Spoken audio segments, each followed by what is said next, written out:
परीक्षा पाई आउ जमा 2 मास रहिला फेब्रुआरी मासरे समस्तंकर परीक्षा। एबे प्रश्न है कि शेष 60 दिन बाकी रहिला कौन तुम्हें 60 दिन को व्यवहार करी परीक्षा पाई गोटे भल मार्क आनी परिबो। जदि तुम्हें भाबुच हाँ मु भल मार्क आनी परिबी मु एई 2 मासरे पूरा लगातार परिश्रम करिबी आउ निश्चिंत 80% 90% मार्क आनीबी तो तुम्हें निश्चिंत करि परिबो। मु आज तुमको गोटे प्लान देबी एई शेष 2 मासरे तुम्हें किपरि पढ़िबो कौन भूल करिबो नाही आउ किपरि तुम्हें 0 रु हीरो होई पारिबो। आपनको मन रे प्रश्न आसुथिबो कौन सतरे मु एई 2 मास भितरे 80% रु 90% मार्क रखि पारिबी। देखो जेते भी परीक्षा होईची आउ जेते भल भल पिला भल मार्क रखिचंती से माने एई 2 मास को भल भाବରେ व्यवहार करी भल मार्क रखि पारिछंती। बहुत पिला अछंती जो मानकर एई हाफ इयरली एग्जाम रे बहुत कम मार्क थाए क्लास एग्जाम रे मध्ये बहुत कम मार्क रखंती किंतु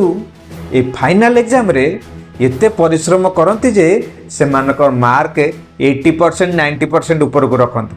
जे कौनसी पिला भी डेडिकेटेड है कि पढ़िबो आउ निजर 100% दबो आउ ठीक से परिश्रम करिबो तो निश्चिंत से करि परिबो। सेथि लागि कोन करिबा को पड़िबो आस ए वीडियो रे जानिबा। जो 2 मास अछि सेथिरु 1 मास माने 30 दिन भितरे तुमको 70% रो कोर्स कंप्लीट करिवार अछि आउ सेथि लागि तुमको 3 रु 4 घंटा घरे पढ़िबा को पड़िबो। तुमरो ट्यूशन आउ क्लास को छाड़ी तुमे कोन करो तुम चैप्टर को डिवाइड कर दियो।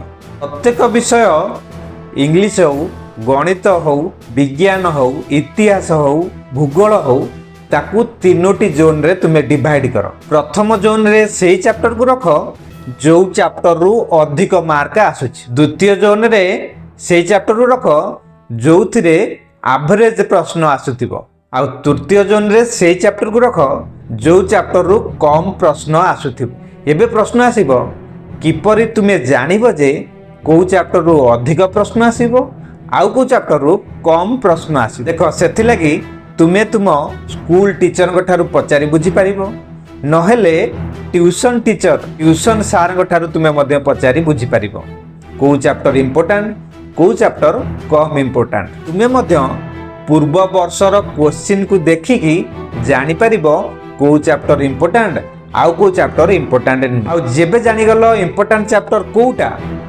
तुमरो सर्वप्रथम काम होला से इंपोर्टेंट चैप्टर को आगो कंप्लीट करो। देखो प्रथम तुमको यह कष्ट लागि पारे तुमको लगातार कंटीन्यूअस बिना डिस्ट्रैक्शन रे पढ़िबा टिके कष्ट लागि पारे आउ जदि तुमे 6 रु 7 दिन कष्ट करि दबो तापरे तुमरो अभ्यास होई जिवो आउ कष्ट करबा को पड़िबो नाही। तुम माइंड से परिश्रम को एक्सेप्ट करि नबो सेथि लागि तुमे सखाळु उठिबा मात्रे सेई दिनर टार्गेट बनाओ। सेई दिन तुमे कोन कोन पढ़िबो को चैप्टर केते घंटा लेखा पढ़िबो तार गोटे लिस्ट बनाओ ताहार गोटे टार्गेट तैयारी करो। प्रतिदिन तुमे कोन पढ़िबो सेई दिन सखाळु तार गोटे टार्गेट तैयारी करो आउ सोइबा पूर्व देखो सेई दिनर जहा टार्गेट थिला ताकू तुमे कंप्लीट करि पारिलो कि नाही। देखो यह द्वारा तुमे कौन करिबो ना मोटिवेटेड हबो आउ पर दिन भल से करिया पई तुमको बल आसीबो शक्ति आसीबो आउ प्रतिदिन तुमर पढ़ा इंप्रूव हबो। पढ़िला बेले तुमे कौन करो ना इंपोर्टेंट पॉइंट्स रो नोट्स बना। एई नोट्स बनाइले लेखिबा द्वारा तुमर मने तो रहिबो किंतु आवश्यक बळे तुमे रिवीजन करि पारिबो। एबे तुमे परिश्रम करी 30 दिन रे 70% चैप्टर को कंप्लीट कर देलो आउ जो 30 दिन रहिला सेथिरु 15 दिन रे तुमर जो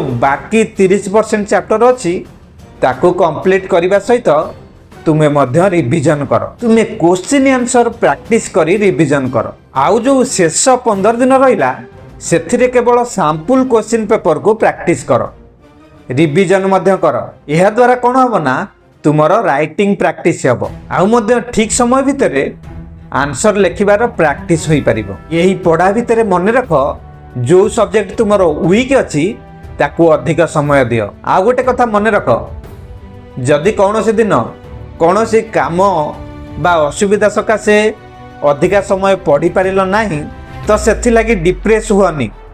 यह हबो सबुदिन तुम्हें 4-5 घंटा पढ़ी पारिबो नाही किछि दिन एमिति भी आसीबो जो दिन घंटाए 2 घंटा पढ़ी पारिबो। तुमे सेथिलागि डिप्रेस न होई ता पर दिन आहुरी भल भाबरे पढ़ियो बोली माइंड सेट कर। जो समय चली गला ताको भूली जाओ आउ जो समय तुम पाखे अच्छी से तुमर मन को फोकस कर। ताहेले आज टू स्टार्ट कर दियो, लगी जाओ।